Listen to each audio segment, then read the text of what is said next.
আসসালামু আলাইকুম সকলকে। আজকে আমরা ত্রিকোণমিতির সকল সূত্র মনে রাখার টেকনিক শিখব। তার আগে আপনি যদি আমার চ্যানেলে নতুন হয়ে থাকেন, চ্যানেলটি সাবস্ক্রাইব করে পাশে থাকবেন। চ্যানেলটিতে প্রত্যেক দিন বিভিন্ন ধরনের টিপস অ্যান্ড ট্রিক্সের উপর ভিডিও আপলোড করা হবে এবং বিভিন্ন সূত্রের টেকনিক এবং অঙ্ক সলভ করার বিভিন্ন নিনজা টেকনিক আপলোড করা হবে। চলেন শুরু করা যাক। তাহলে ত্রিকোণমিতিক সূত্র মনে রাখার জন্য আমাদের প্রথম কাজ হলো 6টা ত্রিকোণমিতিক অনুপাত সিরিয়াল অনুযায়ী মুখস্থ করা। আর এই 6টা সিরিয়াল যদি আমাদের মুখস্থ থাকে তাহলে আমাদের সূত্র একটা মুখস্থ করতে হবে না, আমরা টেকনিকের সাহায্যে সব সূত্রই পারবো। আচ্ছা, তাহলে আসলে আমাদের প্রথম কাজ হলো এই 6টা সিরিয়াল আগে মুখস্থ করা। কীভাবে 6টা সিরিয়াল? যেমন সাইন, কস, ট্যান, কট, সেক, কোসেক। সাইন, কস, ট্যান, কট, সেক, কোসেক, এই 6টা সিরিয়াল যদি আমার মুখস্থ থাকে আমার আর কিচ্ছু করা লাগবে না, আমি অটোমেটিক সবগুলো পারবো। এখন সাইনের যে বাংলা সূত্রগুলো আছে এগুলো আমরা একটাও ছন্দ লাগবে না, কিছু লাগবে না, আমরা অটোমেটিক পেরে যাবো। এটা কীভাবে করা যায়? এটা করার জন্য প্রথমে আমরা একটা সমকোণী ত্রিভুজ অঙ্কন করে নিব। সমকোণী ত্রিভুজের এটা হলো লম্ব, এটা হলো ভূমি, আর এটা হলো অতিভুজ। তা লম্ব, ভূমি, অতিভুজ এটা আমরা সবই চিনি। এরকম একটা ত্রিভুজের যেটা লম্বা আছে লম্ব, নিচে যেটা থাকে ভূমি, আর এটা তো অতিভুজ, কোনো পরিবর্তন নেই। এখন আমরা যে বাংলা সূত্রগুলো লিখছি এগুলো আমার মুখস্থ না, আমি অটোমেটিক একটা টেকনিকের সাহায্যে কীভাবে লেখা সেটা দেখি। তাহলে আমার প্রথম কাজ হলো এই 6টা মুখস্থ করা, সাইন, কস, ট্যান, কট, সেক, কোসেক, আর কিছু নাই। এখন হলো আমার কাজ হলো কি এই যে তীর চিহ্ন দেওয়া শেখা। তাহলে এটা আমরা 1 নম্বর তীর চিহ্ন কোন দিক থেকে দেবো? এর থেকে এদিকে দেবো। আর দ্বিতীয় তীর চিহ্ন এখান থেকে এইদিকে দেবো। আর তৃতীয় তীর চিহ্ন এখান থেকে এইদিকে দেবো। আমি আবার দেখাচ্ছি, প্রথম তীর চিহ্ন এখান থেকে এইদিকে দেবো, দ্বিতীয় তীর চিহ্ন নিচের থেকে উপরের দিকে, আর 3 নম্বর তীর চিহ্ন এখান থেকে এদিকে। এখন আমরা এখানে এই যে যা যা দাগ দিলাম এইটা এখন থেকে ওখানে বসাবো। আচ্ছা, তাহলে আমরা প্রথম টান দিয়েছিলাম লম্ব থেকে অতিভুজের দিকে, তাহলে লম্ব ডিভাইডেড অতিভুজ। দ্বিতীয় টান দিয়েছে কোন দিক থেকে? ভূমির থেকে অতিভুজ, তাহলে ভূমি ডিভাইডেড অতিভুজ। তৃতীয় টান দিয়েছে কোনটা? লম্ব থেকে ভূমির দিকে, তাহলে লম্ব ডিভাইডেড ভূমি। আচ্ছা, আমি আবার দেখাচ্ছি যে প্রথমে এদিকে টান, নিচের থেকে এদিকে টান, এদিক থেকে এদিকে টান। এখন কোন দিক থেকে কোন দিক দিছি? লম্ব থেকে অতিভুজ, তাহলে লম্ব ডিভাইডেড অতিভুজ। ভূমির থেকে অতিভুজ, ভূমি ডিভাইডেড অতিভুজ। লম্ব থেকে ভূমি, লম্ব ডিভাইডেড ভূমি। আচ্ছা, এখন আমার 3টা প্রথমে লিখলাম। এখন পরে 3টা লেখার জন্য কি আমার বুদ্ধি আর কিছু করতে হবে না। এখন হলো আমার কাজ হলো যেখান থেকে এর সাথে জোড়া লেগে দেওয়া, এখান থেকে দ্বিতীয়টা জোড়া লেগে দেওয়া, এখান থেকে 3 নম্বরটা জোড়া লেগে দেওয়া। আচ্ছা, দিয়ে এখন আমার কাজ হলো যে জোড়া লাগালাম এটা উল্টা দিলে তার সূত্র, তাহলে এটা আসলে লম্ব ডিভাইডেড ভূমি। তাহলে যে জোড়া লাগাচ্ছি দেখে আমরা বসাবো, তাহলে এটা কি? ভূমি ডিভাইডেড লম্ব। এটা আসলে লম্ব ডিভাইডেড ভূমি, তাহলে উল্টা দেবো ভূমি ডিভাইডেড লম্ব। এটা আছে হলো অতিভুজ, ভূমি ডিভাইডেড অতিভুজ, তাহলে এটা হলো উল্টা দেবো অতিভুজ ডিভাইডেড ভূমি। এবং সাইন আছে লম্ব ডিভাইডেড অতিভুজ, এটা উল্টা দেবো অতিভুজ ডিভাইডেড লম্ব। আচ্ছা, এখান থেকে আমরা সিদ্ধান্ত নিলাম যে সাইনের সাথে সম্পর্ক কার? কোসেক, কসের সাথে কার? সেক, ট্যানের সাথে হলো কি? কট। আচ্ছা, এখন এই সম্পর্কের সূত্র থেকে আমরা আরও 6টা সূত্র আমরা মুখস্থ করবো। তাহলে আমরা সিদ্ধান্ত নিলাম কি যে সাইনের সাথে সম্পর্ক কার? কোসেক, কসের সাথে কার? সেক, ট্যানের সাথে কার? কট।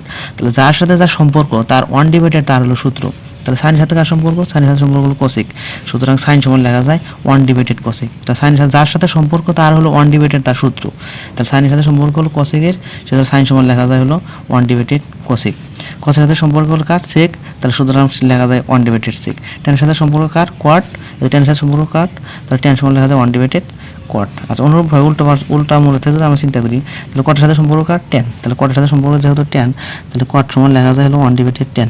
সেকের সাথে সম্পর্ক কার? সেকের সাথে সম্পর্ক কস, তাহলে সেক সমান লেখা যায় 1 ডিভাইডেড কস। কোসেকের সাথে সম্পর্ক কার? সাইন, তাহলে কোসেক সমান লেখা যায় 1 ডিভাইডেড সাইন। তো এটা আমরা আরেকভাবে লিখতে পারি, সেটা হলো কি আমরা যে 6টা মুখস্থ করি সেই 6টা এইভাবে লিখবো, সাইন, কস, ট্যান। কিন্তু কট যে এই পাশটা না লিখে আমরা এবার এই পাশটা লিখবো, সাইন, কস, ট্যান, কট, সেক, কোসেক। তাহলে এভাবে লিখি, তাহলে সাইন এই যে এবার একই হলো। তো সাইন সমান লেখা যায় 1 ডিভাইডেড কোসেক, অথবা কোসেক সমান লেখা যায় 1 ডিভাইডেড সাইন। কসের সাথে সম্পর্ক কার? সেক, তাহলে কস সমান লেখা যায় 1 ডিভাইডেড সেক, সেক সমান লেখা যায় 1 ডিভাইডেড কস, ট্যান সমান লেখা যায় 1 ডিভাইডেড কট, কট সমান লেখা যায় 1 ডিভাইডেড ট্যান। তো সাইন, কস, ট্যান, কট, সেক, কোসেক এই পাশে লিখলাম, সমস্যা নেই। এইবার আসি হলো আমাদের এই যে শক, 5টা যে শকের মান এটা আমরা মুখস্থ করি। তো মুখস্থ করা লাগবে না, আমরা টেকনিকের সাহায্যে 2বার 3বার লিখলে আমরা এই জিনিসটা আয়ত্তে আসবে, চিরজীবন ভুলার কোনো সম্ভাবনাই নাই।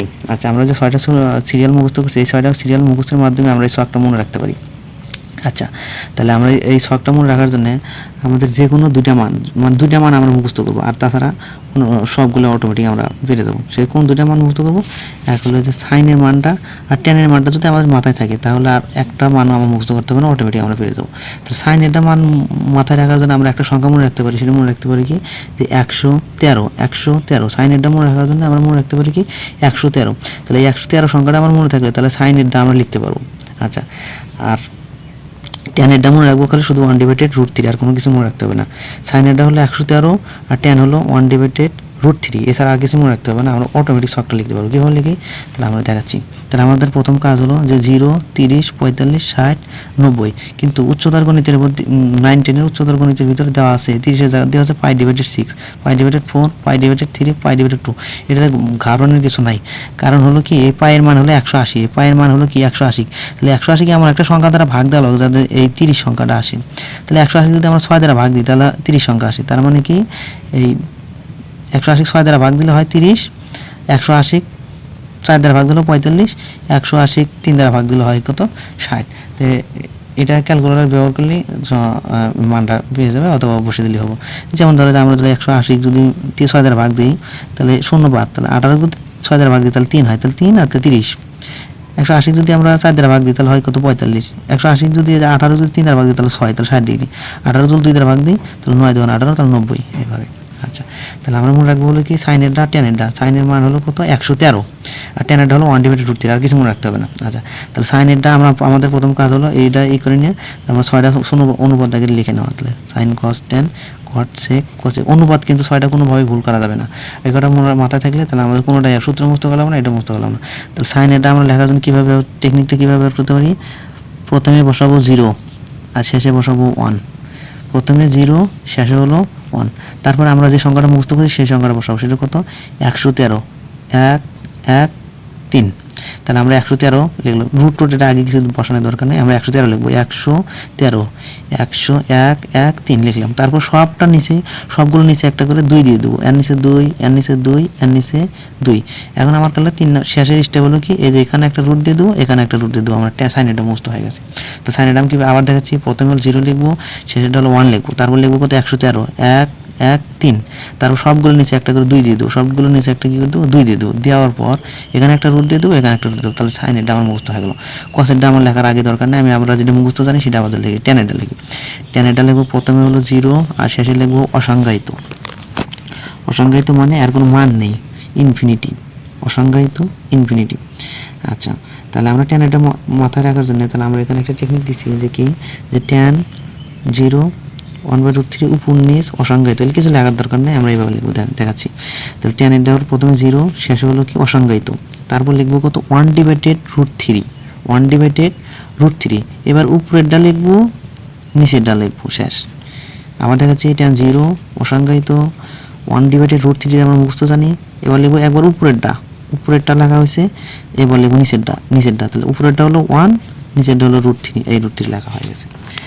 আচ্ছা, এবার হলো আমরা কসেরটা লিখতে চাই। তাহলে কসেরটা কীভাবে লিখবো? কসেরটা লেখার জন্য আমরা সাইনেরটা এই পাশ থেকে দেখে উল্টো করে লিখলে আমার কসেরটা হয়ে যাবে। তাহলে এই পাশে আছে 1, তাহলে আমরা 1 বসালাম।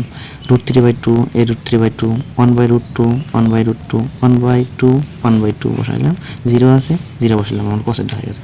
কটেরটা টেনেরটার উল্টা। তাহলে কীভাবে? এটা আছে অসংজ্ঞায়িত, আমরা অসংজ্ঞায়িত লিখলাম। আছে √3 আছে √3 বসালাম, 1 আছে 1 বসালাম, 1/√3 আছে 1/√3 বসালাম, 0 আছে 0 বসালাম। আমার তাহলে 4টা অটোমেটিক হয়ে গেল। এবার হলো কি আমার সেক আর কোসেকের ভিতরে যে কোনো একটা পারলে অটোমেটিক আর একটা পারা যাবে। তাহলে আমরা জানি ওদের সম্পর্কতে শিখে আসলাম যে কসের সাথে সম্পর্ক কার, কসের সাথে সম্পর্ক হলো সেক। তাহলে সেকেরটা যদি মান বের করতে চাই তাহলে সেকেরটা বের করার জন্য আমার কি কসেরটা লাগবে। কসেরটা সাথে সম্পর্ক করে বসে দিলে তাহলে কসের প্রথমে আছে 1, আমরা প্রথমে কী করবো 1টা লিখে নেবো আর শেষে অসংজ্ঞায়িত দেবো। সেকেন্ডটা কীভাবে লিখবো? তাহলে প্রথমে আছে কসের 1, তা আমরা 1 বসাবো আর শেষে কী বসাবো অসংজ্ঞায়িত।